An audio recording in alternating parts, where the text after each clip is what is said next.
আলফা আলফা আলহামদুলিল্লাহ লা তাউদ্দু আলহামদুলিল্লাহ রব্বানা আতিনা ফিদ দুনিয়া হাসানাহ ওয়া ফিল আখিরাতি হাসানাতাও ওয়া কিনা আযাবান নার। আল্লাহৰ ওচৰত দোৱা শ মুছলমানৰ। আল্লাহৰ নাম লৈ বিশ্ব শান্তিৰ বাবে ৰাওনা হৈছে পবিত্ৰ মক্কালৈ।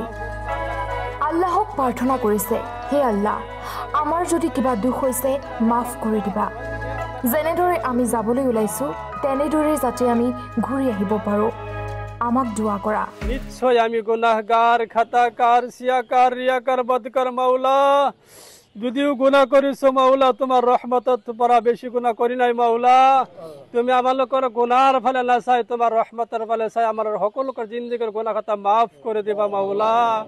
ইয়া আল্লাহ এনেকুৱা এটা জমাত আমি লৈ থিয় হৈছো, যেটো জমাত তোমাৰ গড় তফ কৰিব কাৰণে ওলাইছে, তোমার নবীর রওজা জিয়ারতের কারণে ওলাইছে মাওলা। আমি মানুষ, নিশ্চয় ভুল করতে হওয়া স্বাভাবিক মাওলা। তোমার ঘরত তোয়াফের সময়ত আল্লাহ সাফা মারওয়া সাইর সময়ত আল্লাহ যদি কোনো ভুল ভ্রান্তি হয়ে যায় তুমি মাফ করে দেবা মাওলা।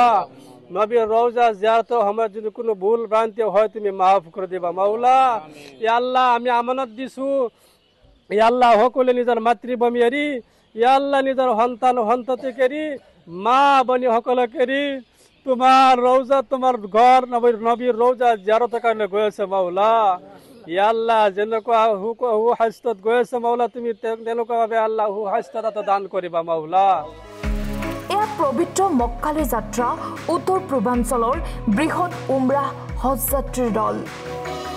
হোজাই, নগাঁও, গোলাঘাট, সৰুপথাৰ, ধুবুৰী, লখিমপুৰ, গোৱালপাৰা আদি ৰাজ্যৰ বিভিন্ন প্ৰান্তৰ পৰা আহিছে উমৰাহ হজ যাত্ৰীসকল। আল্লাহৰ নাম লৈ আজি যাত্ৰা আৰম্ভ কৰিছে দলটোৱে। বিশ্ব শান্তিৰ বাবে হজ যাত্ৰীৰ দলটোৱে কৰিলে সমজুৱা দোৱা। আজি গুৱাহাটীৰ পৰা পবিত্ৰ মক্কাৰ অভিমুখে উমৰাহ হজ যাত্ৰীৰ দলটো ৰাওনা হৈছে। এই দৃশ্যলৈ মন কৰক, শ মুছলমানে পৰম কৰোণাময় আল্লাহৰ ওচৰত দোৱা কৰিছে। এইসকল হজ যাত্ৰীৰ কাৰণে আপুনিও কৰক আল্লাহৰ ওচৰত দোৱা। News desk time 8।